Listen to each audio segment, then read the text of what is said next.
This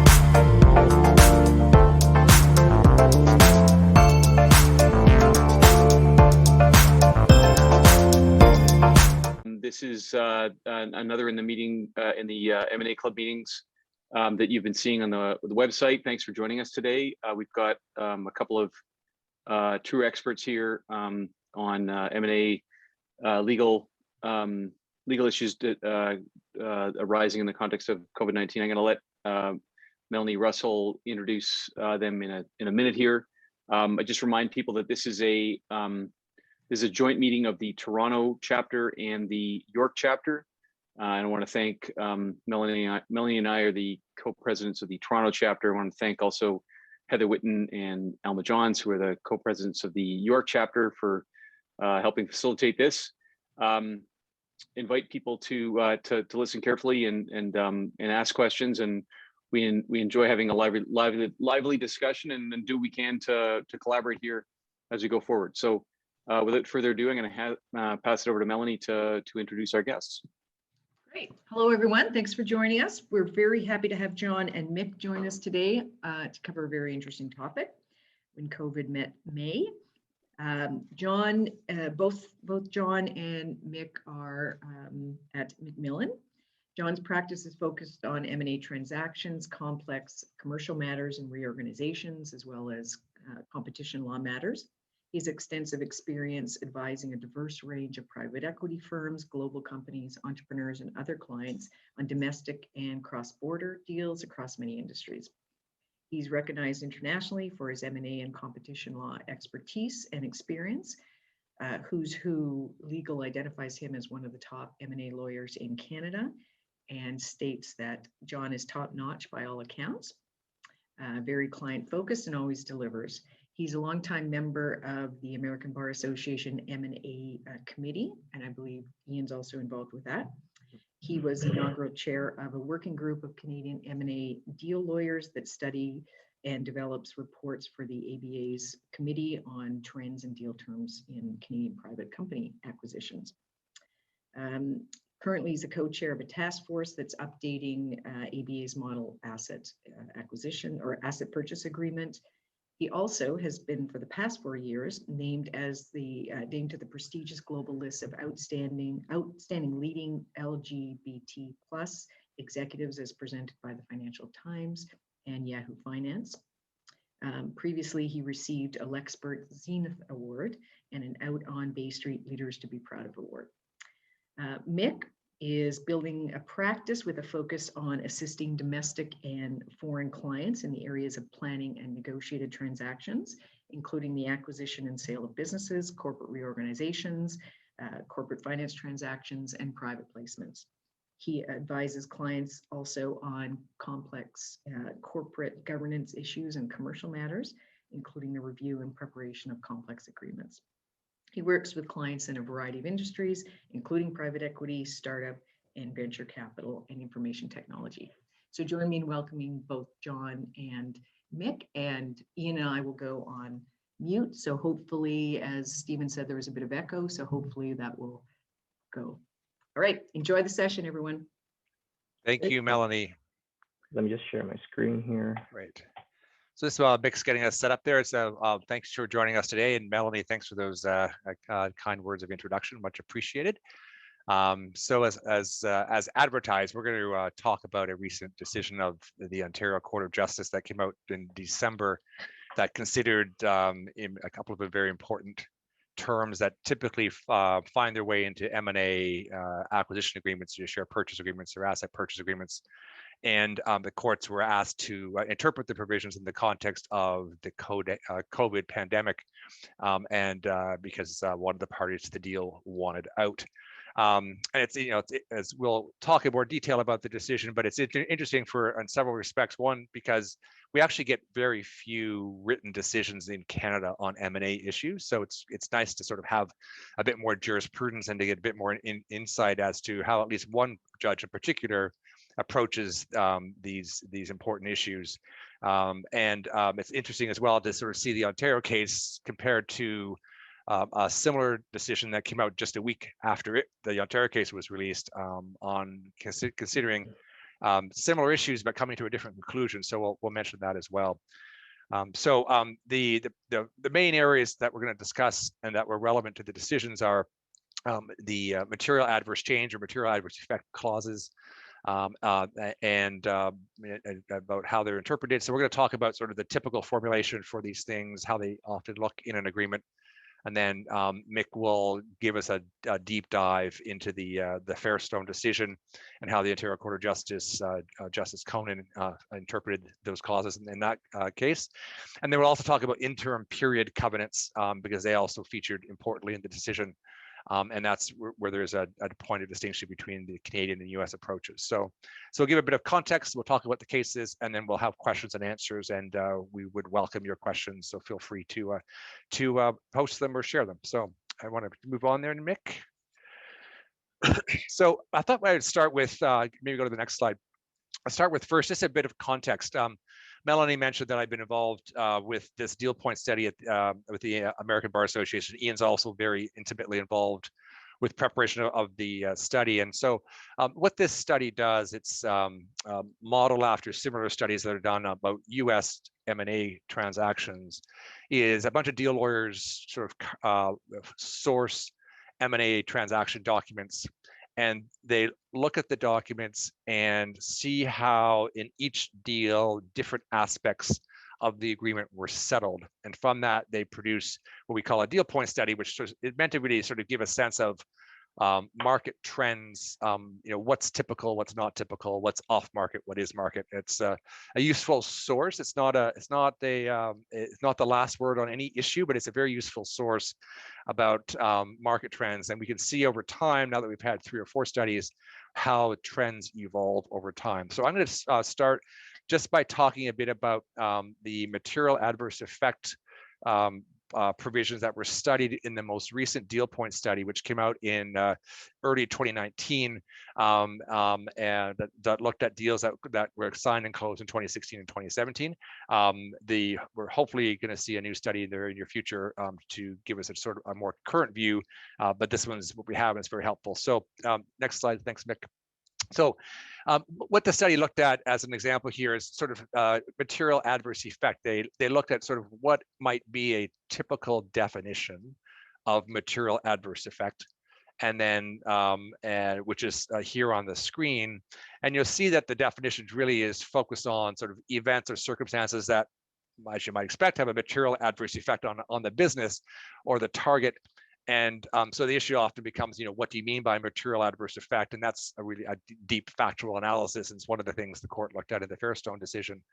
And here you'll see from the statistic, the pie graph on the left side is telling us in 82% of the agreements that were looked at, the term material adverse effect actually was defined.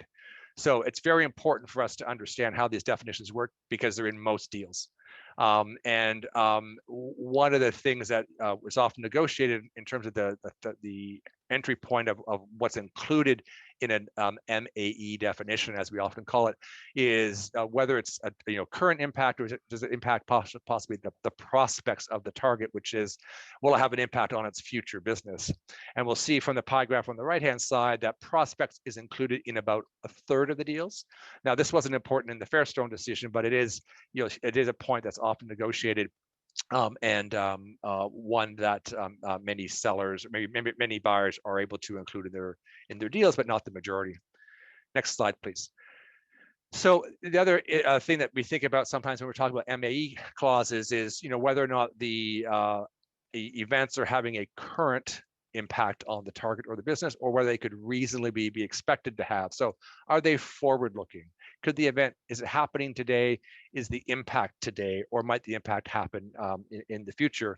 And we see here from this statistic that in more than 2/3 of the transactions that were surveyed, MAE typically is forward-looking. So it is a very broad definition. And so with that, the broad definition, we talk about, as I mentioned, impacts on the target. And Mick, if we go to the next slide, please. You also might see in the definition impacts on a seller's ability to consummate the transaction, on a buyer's ability to operate the business post-target. So there's different ways to sort of think about where the impact is, and whether it's impacting seller or buyer, pre-closing, post-closing. And sometimes you'll see an MAE clause, you'll actually see it tied to a specified dollar amount threshold. And that's really to try to bring some certainty to what looks like a very broad definition. Although I'll say from experience, it's very, very unusual to actually come to grips with what the dollar amount will be, because it requires a lot of coming to minds about a particular threshold. And sometimes it's just easier to leave the defined term a bit more loose, so you know it when you see it, and it may not actually result in a dollar amount that is certain.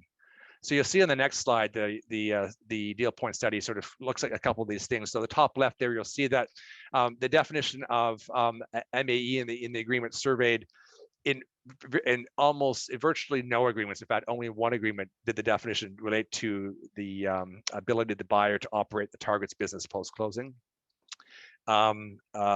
Likewise, there on the right-hand side here, you'll see virtually no agreements was there a reference to a dollar amount threshold. It's just too difficult to negotiate. And you'll see in the bottom slide that as between the buyer and seller, the allocation of risk there is only 1/3 of the agreements to the definition include impacting the target's ability to consummate or complete the transaction. So that's your broad sense of what might be material, what types of events are we concerned about, to think about what might be an MAE. But where the rubber really hits the road is on the carve-outs to the definition, which we see on the next slide, the next two slides. And this was also very important in the Fairstone decision and another decision, the Delaware court that we'll talk about.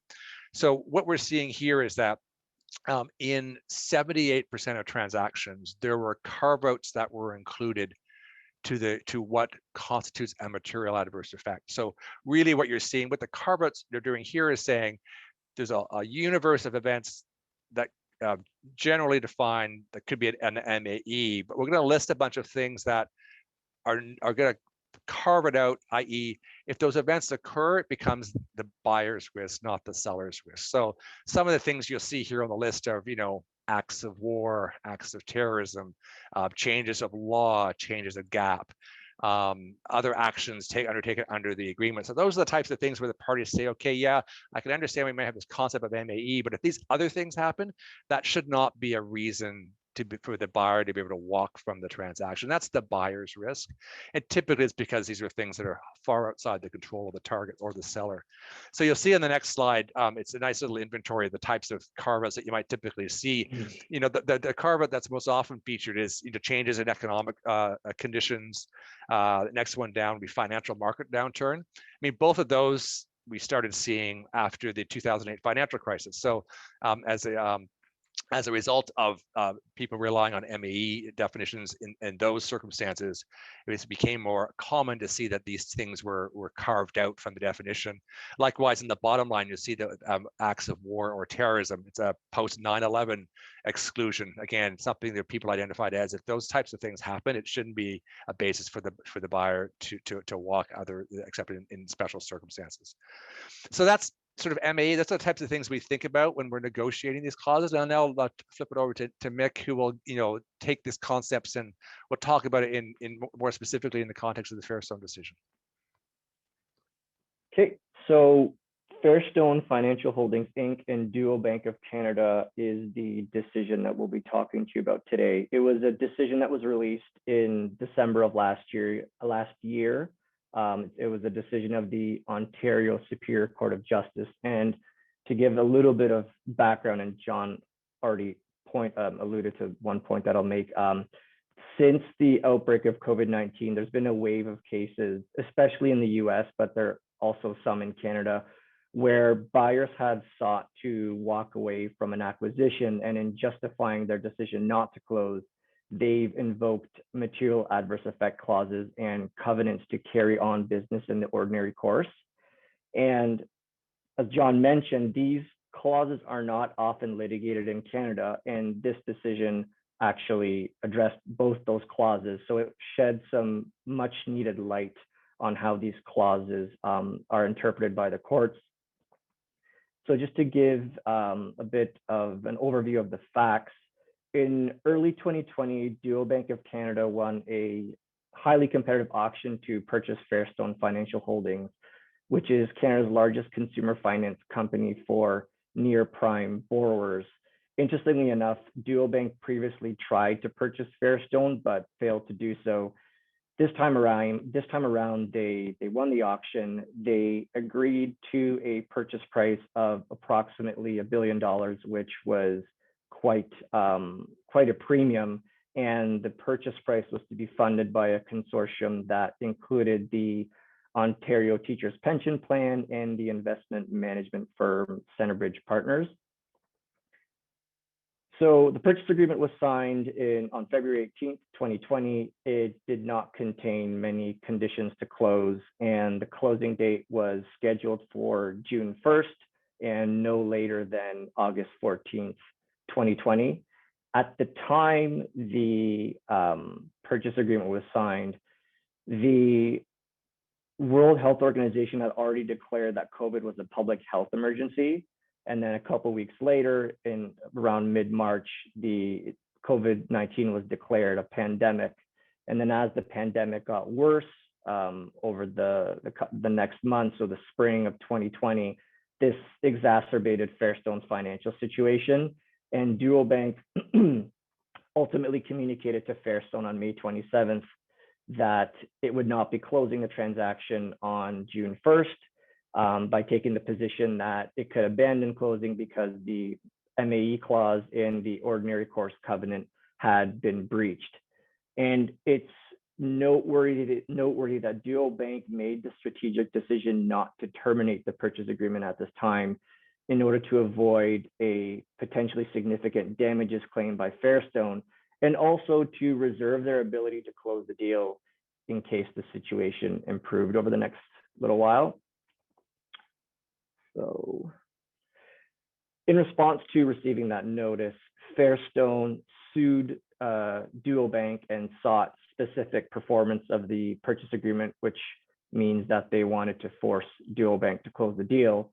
Duobank then counterclaimed, alleging that Fairstone had breached the purchase agreement and therefore it was excused from closing. And two key issues that the court looked at in this case, the ones that we'll be focusing on in our presentation, is did the COVID-19 pandemic constitute a material adverse effect? And did Fairstone's response to the pandemic breach its covenant to operate the business in the ordinary course between signing and closing consistently with their past practices? So the hearings were in the early fall. The decision was released in early December.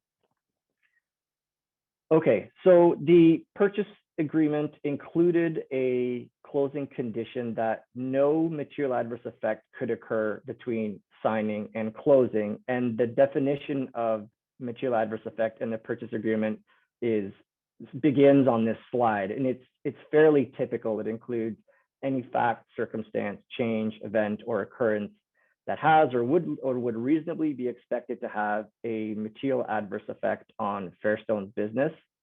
And then the definition went on to identify a number of carve-outs, which are circumstances or events that would not be deemed to be an MAE. So these carve-outs included the emergency carve-out, which was worldwide, national, provincial, or local conditions or circumstances that included emergencies or crises. The general market change carve-out, which were changes in the market or industry in which Fairstone operates, and the projections miss carve-out, which was the failure of Fairstone to meet certain financial projections. After those carve-outs, the carve-outs were further subject to a disproportionality exception, whereby the carve-outs would not apply, and thus a material adverse effect would occur if the carve-out event had a materially disproportionate adverse impact on Fairstone compared to other players in its industry or market. So, for example, if we take a natural disaster as an earthquake, that in itself would not be considered a material adverse effect. However, if the earthquake had a disproportionate effect on Fairstone, then it would be considered a material adverse effect. This chart illustrates what the Mae Clause is designed to do, and it's intended to allocate certain types of risks to the buyer and other types of risks to the seller. So buyer risks are on the right-hand side, seller risks are on the left-hand side. And if we start on the left-hand side, something that has a material effect on the business is a risk that is specific to the business, and that should be borne by the seller because it is within their control. Whereas systemic risks, such as the emergency carve-out and the general market change carve-out, are outside of the vendor's control, so they should be borne by the buyer.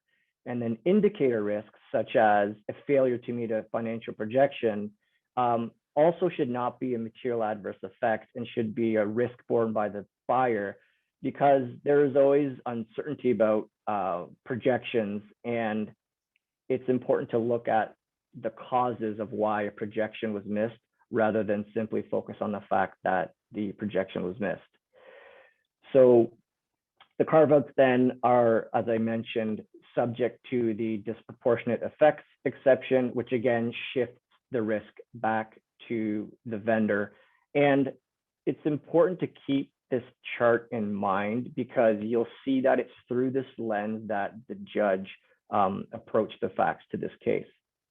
So in terms of how the judge applied the law to the facts, the court began by noting that the MAE definition, which I went through a couple slides ago, like most other MAE clauses, was not particularly helpful in defining what was a material adverse effect because it referred back to itself. So if you recall, I'm paraphrasing, but the definition said that a material adverse effect is something that would have a material adverse effect on the business. So it didn't exactly give a lot of light on what that means.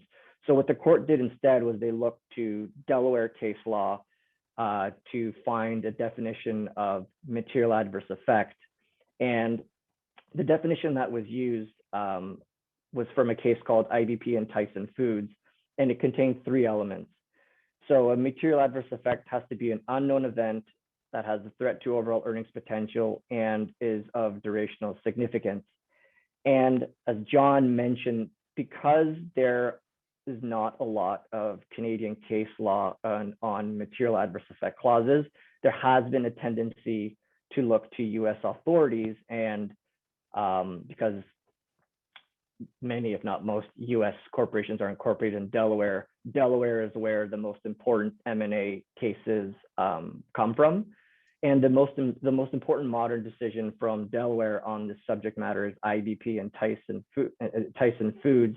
And this case marked the beginning of a seller-friendly approach that's been taken by the courts in Delaware, and it's been followed over the last, to a large degree, it's been followed over the last 20 or so years, and arguably was also followed in this case, in the Fairstone case, which is somewhat of a new development in Canada. So in terms what the court found that the pandemic satisfied each of the 3 elements of this definition of what is a material adverse effect. Perhaps most importantly for future cases, the judge found that even though the existence of the virus itself was known, the effect that the pandemic posed on Fairstone's business was not known. And the next 2 elements of the material adverse effect analysis, which is the carve-outs and the disproportionate effect analysis, was in order to analyze that part of the clause, those parts of the clause rather, the court relied on expert evidence and found that each of the 3 carve-outs applied. And Duobank argued that pandemics should not have been caught by the emergency carve-out because they were not specifically listed. So if we go back, you'll see here that the emergency carve-out includes such things as emergencies, crises, and natural disasters, but it didn't explicitly say pandemics. And the court disagreed and found that a broad interpretation of that carve-out was warranted from a commercial perspective because a seller is only likely to have control over risks that are specific to the target business.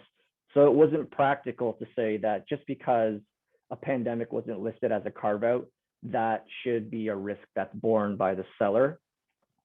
And lastly, there was no disproportionate effect that those carve outs had on Fairstone's business, because Fairstone actually fared better than its competitors during the pandemic.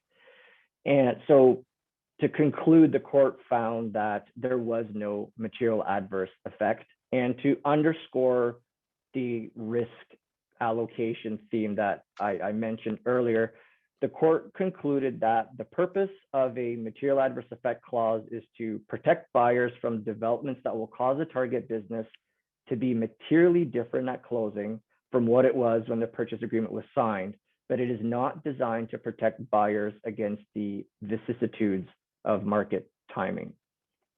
So that's it for material adverse effect clauses. And then now we will proceed to talk about the second issue that the court looked into, which was ordinary course covenants. But first, John is going to give a bit of a background on what those are. Thanks, Mick. And so just, for those of you who've been around the M&A horn, you'll know that if you have transactions where there's a signing on one day and a closing at a later date, the M&A agreement typically includes what we refer to as interim period covenants, which, as the name suggests, it's just covenants or promises, things that are supposed to happen during the interim period from the date of signing until the date of closing. And so you'll typically see, positive covenants to do things to make sure the deal can close, such as getting third-party consents, getting regulatory approvals, dealing with matters of that sort. And there would be also a suite of covenants or promises that are made by the seller that are intended to ensure the value that the buyer has agreed to pay for the target is preserved during the interim period. So there'll be all sorts of things that the target and the sellers will promise to do, such as we're going to talk about here, continue to carry on the business in the ordinary course, so that the buyer has comfort that, things will continue as usual unless the buyer's consent is provided to take a different course of action. And there'll be a bunch of other negative comments about, not entering into new loan agreements, not selling assets, those types of things. Also focusing on protecting the value of the buyer, that the buyer's committed to pay for the target. So in the deal point study, and we can go ahead here and make two slides. Just briefly, you'll see that the ABA deal point study reported that of the agreements that were looked at for the purposes of the study, 87% of them included a covenant to operate the business in the ordinary course between signing and closing. Now, there's possible ways to qualify or enhance the strength of that covenant. So one of them might be, whether or not the seller has to assert or exert a certain amount of effort to continue to carry on business in the ordinary course. Is it on a commercially reasonable basis? Is it best efforts, which is a much higher standard, or is it just silent? Silent being just do it. That's not focused on the efforts level. That's just focused on the conduct. So you'll see in the pie graph on the right hand side at the top, in 2/3 of the agreements that included the interim covenant to operate the business in the ordinary course, that covenant was not qualified by an effort standard. So it just meant just keep doing what you've been doing. And then in the bottom on the right hand side, that pie graph reports on whether or not the covenant went on to say operate the business in the ordinary course consistent with past practices. That would, of course, be important to a buyer because they want to know the business, the ordinary course is like it has been in the past. And that also provides some comfort for the seller, because that lets the seller know they just have to keep doing what they've been doing. And so it's not surprising that in 80% of the deals that included an ordinary course interim period covenant, that included an obligation to conduct the business consistent with past practices. Both of those things were important in the Fairstone decision, as Mick will talk about now. So the second issue that the court analyzed in the Fairstone decision was, did Fairstone's response to the pandemic breach its covenant to operate the business in the ordinary course between the signing of the purchase agreement and the closing of the purchase agreement, consistently with its past practices. And it is the court's approach to this issue that has prompted the most discussion about this case. So the purchase agreement required Fairstone to operate its business in the ordinary course during the interim period, except with the prior consent of Duobank.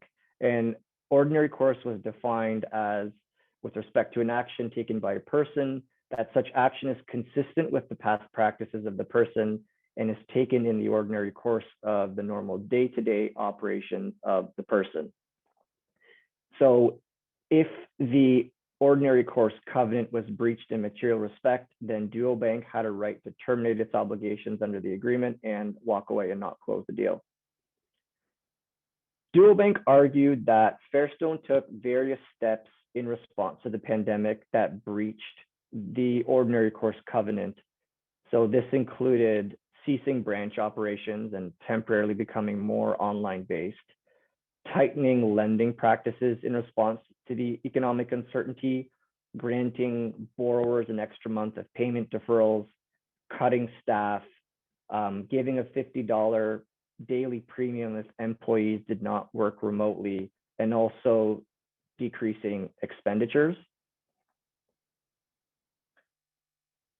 In terms of what the court found, to the first point on the slide, as opposed to looking at Fairstone's response to the pandemic and comparing it to how their business was run immediately before the pandemic, the court compared Fairstone's response with its responses to past economic contractions and found that Fairstone's response to the pandemic was consistent with how it responded to past economic contractions.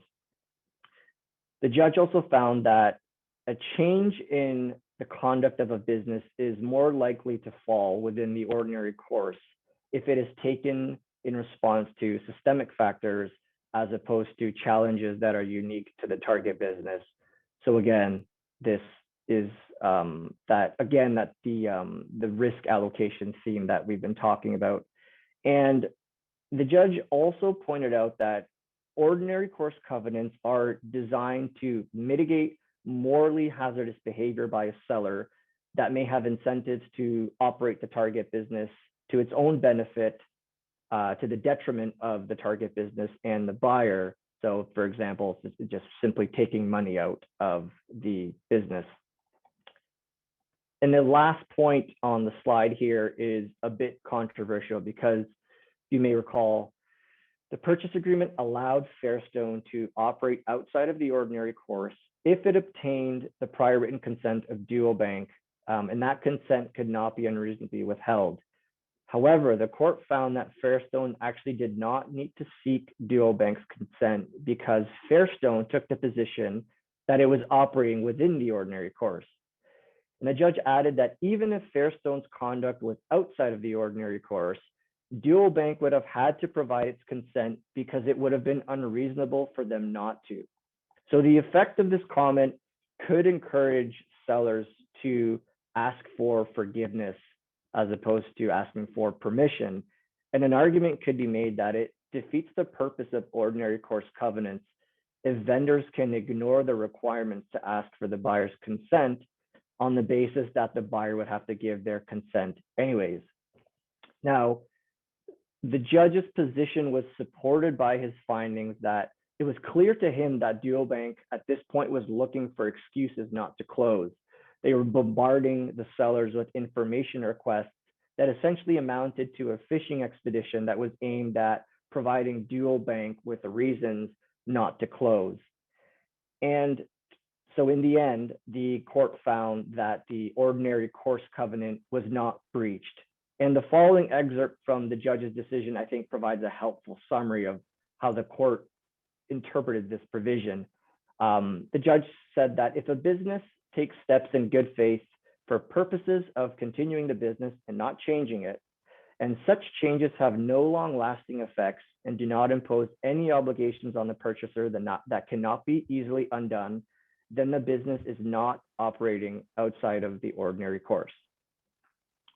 So in the end, the court found that the material adverse effect clause was not breached and the ordinary course covenant was also not breached.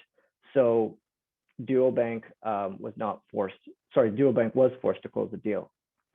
Now, John is going to discuss a Delaware decision that came out not long after the Fairstone decision.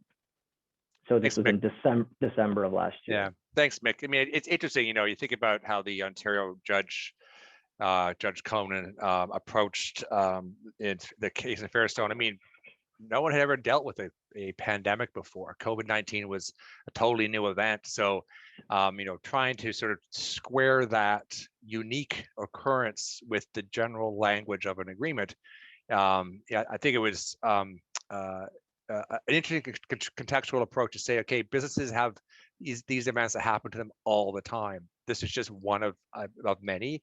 Other, as Mick identified, responding to economic circumstances, that's what management is asked to do every day. So just because the event itself is unique doesn't mean it's taken outside of the ordinary course if the approach to dealing with it is consistent with the past. So, which is quite different from how a Delaware court approached this issue in a decision called AB Staple, which came out actually just 1 week after the Fairstone decision. So like Fairstone, AB Staple arose out of an alleged MAE and a breach of interim period covenants related to the impact of COVID on the target's business.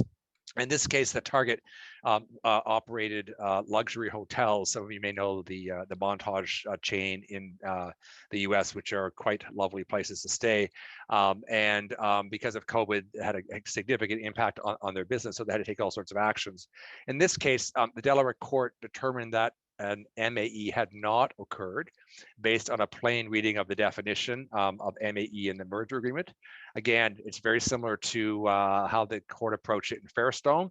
Even though the carve out to the MAE definition did not specifically talk about pandemics or COVID-19, the court said, carving out things, in that case, it talked about natural disasters and calamities, that a pandemic was within the nature of those general descriptors, and so because of that, there was an MAE, but it was subject to the carve out. Therefore, the definition didn't apply.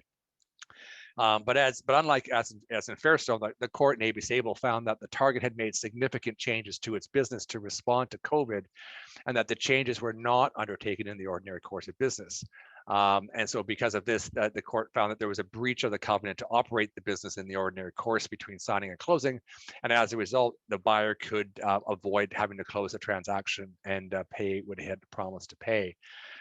So the main points of distinction between the two decisions was the Delaware court's analysis of what constitutes an ordinary course covenant, and with its rigid approach to interpreting the words of the merger agreement. In this case, in response to COVID, the target did a number of things. It closed its hotels, it severely limited operations and of other operations, and it reduced its staff. And while acknowledging that those changes were reasonable responses to the pandemic, the court viewed inclusion of the word only in the covenant to only conduct the business in the ordinary course, that created a standard to look exclusively at how the target had operated the business before and how it operated the business after entering into the merger agreement, without any room to consider whether or not the responses were reasonable. The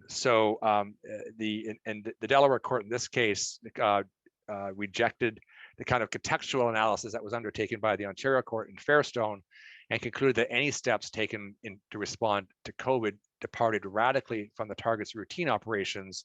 Therefore, it's a breach of the covenant. So very similar contextual framework for the two decisions, but very different results. So Mick, you want to highlight a couple of takeaways maybe from some of these decisions? Yes. So the first two are reminders to lawyers that we need to pay attention to drafting, because courts will seek to interpret and apply the understanding of the parties of what they think the deal is based on the words that are in the agreement that they agreed to. And especially where a material adverse effect clause is negotiated between sophisticated parties, as was the case in Fairstone, which was $1 billion deal, courts are hesitant to avoid expanding the clause to provide either party protection that they failed to bargain for, because the thinking is, if you wanted a clause to say something, you should have just made the clause say what you wanted it to say. We're not going to interpret words into it just because you may have forgotten to add some language. And the third main takeaway is that, again, a buyer of a business generally accepts systemic risks associated with that business between signing and closing, whereas risks that are specific to the target business should be borne by the seller. Next takeaway, a relevant factor appears to be the behavior of the parties, specifically in the interim period between signing and closing, and whether their behavior was consistent with their obligations under the purchase agreement. The last takeaway is a question. It remains to be seen what effect the AB Stable decision will have on future Canadian case law on material adverse effect clauses and ordinary course covenants. I certainly don't know the answer to that question. We'll just have to wait and see. But I will stop sharing my screen now, and then we will open the floor up to any questions. And I'll just say that the point on the behavior matters. I mean, I think it was important in the Fairstone case when the court was considering how the vendors responded to COVID, and kind of, this word may be too strong, but I'll just use the word of motives. Did they take action to try to somehow upset the deal, remove value from what the buyer had promised to or thought they were going to achieve from the deal, as opposed to sort of taking reasonable responses to an unusual crisis in the context of what the business would have ordinarily done. The other thing I'll say about these two cases is they do actually reflect a moment in time. These were deals that were negotiated last spring, got signed up before the pandemic was declared. Closing was to occur afterwards. Impacts on the targets became more obvious after signing, and so people were looking around for a way to get out if they could get out. And I think that deals that we see today and being negotiated, we don't have nearly as much uncertainty about the impact of COVID on current transactions, because it's dealing the COVID-19 pandemic is being dealt with explicitly in agreements. It may be carved out explicitly in your carve out to your MAA definition. There will be covenants typically included now about responses to COVID. There'll be representations that were made about what's being done in response to COVID, and there would be other ways to sort of within the framework of your transaction agreement specifically deal with what we now know could be an impact of COVID. So I think these issues in the pure context of COVID are likely not to be litigated again because people have learned from it. But I think it's really a helpful takeaway to understand and see how courts really do take the negotiated M&A transaction document and really try to interpret the words used in the context of the business and in a way that is reasonable, although not everyone would agree with how Justice Conan got to his result in Fairstone.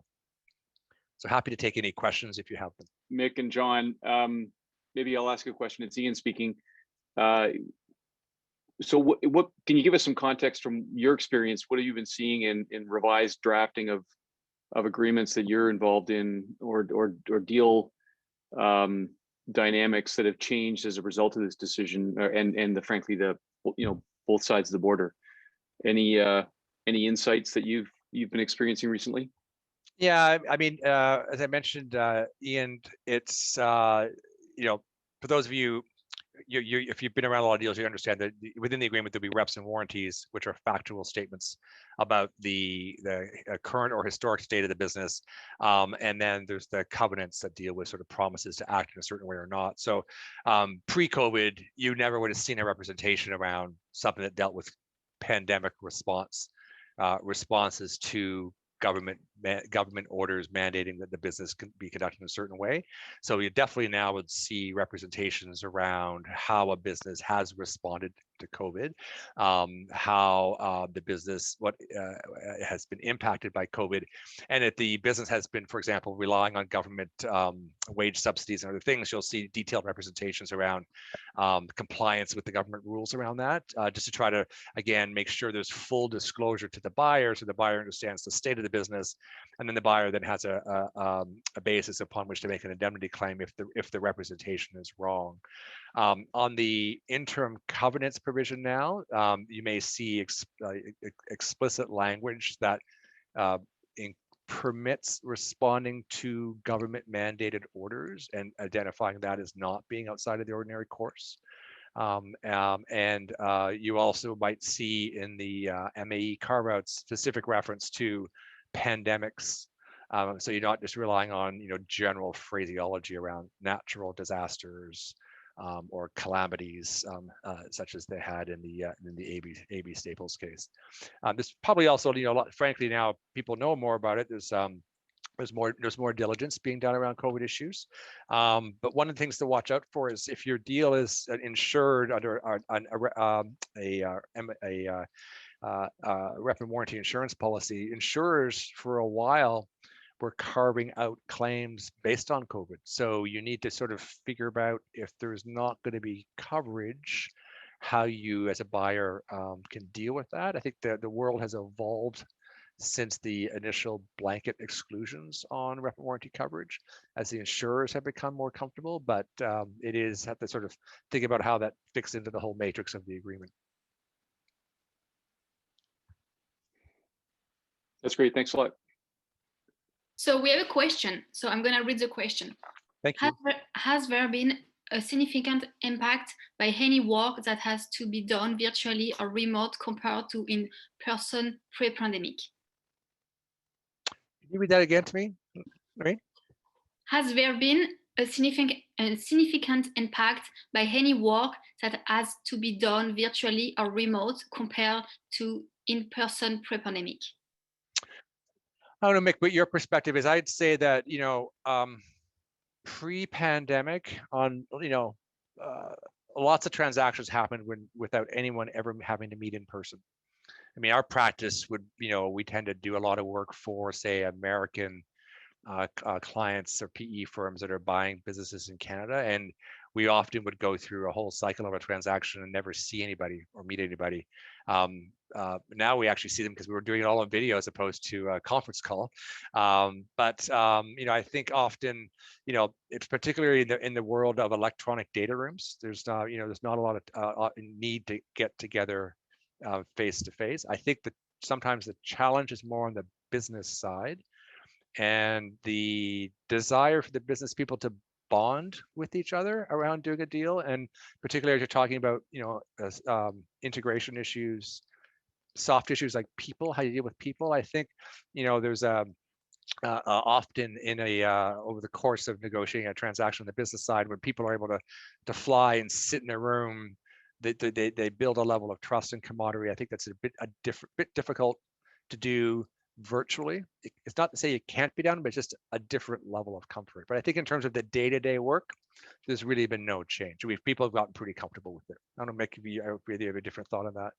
No, I agree. I mean, I can count on one hand how many deals I've closed in person. Yeah. So the vast majority, I've never met the other people. So, yeah. And in fact, in one sense, there's not being in the office has forced some greater efficiency. Like, instead of having to sort of sign documents, scan them, email them, people are much more ready to use DocuSign or other ways to sign documents and share documents in a way that's more efficient and doesn't require scanning and emailing. So there's some sort of process improvements, I think, that have come out of having to manage things but not being in the same office with the physical resources. Great.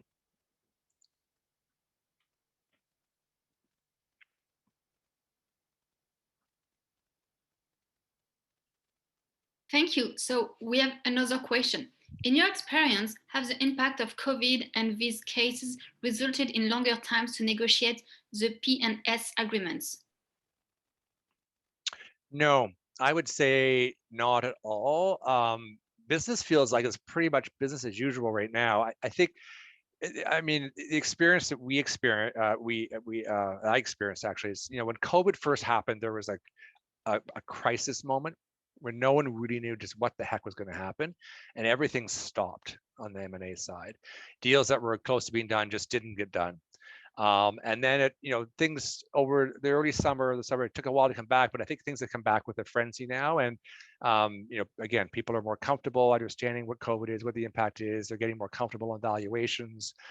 So long as you can get through the potential uncertainty of valuation disconnect, I think deals are happening at a swift pace, much like they were pre-COVID, and stuff is just getting done. So.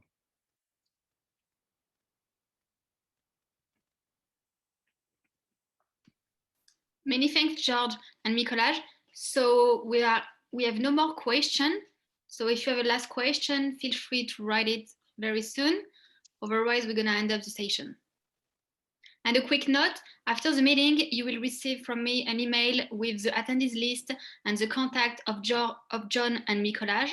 If you have any question, you can contact them. And I will also send you the presentation as a PDF.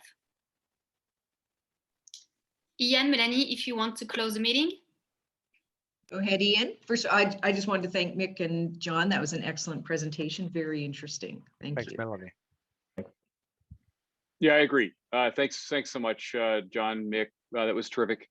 Really appreciate you taking the time and effort to put that together, because these are complicated topics, and they do impact our practices, whether we're lawyers or bankers or agents on transactions. These are things you need to be focused on and aware of. And as we all know, these are cross-border transactions. So to have a comparator against leading U.S. cases, as well as the these developing issues in Canada, I think it's great. So thanks for taking the time, folks. We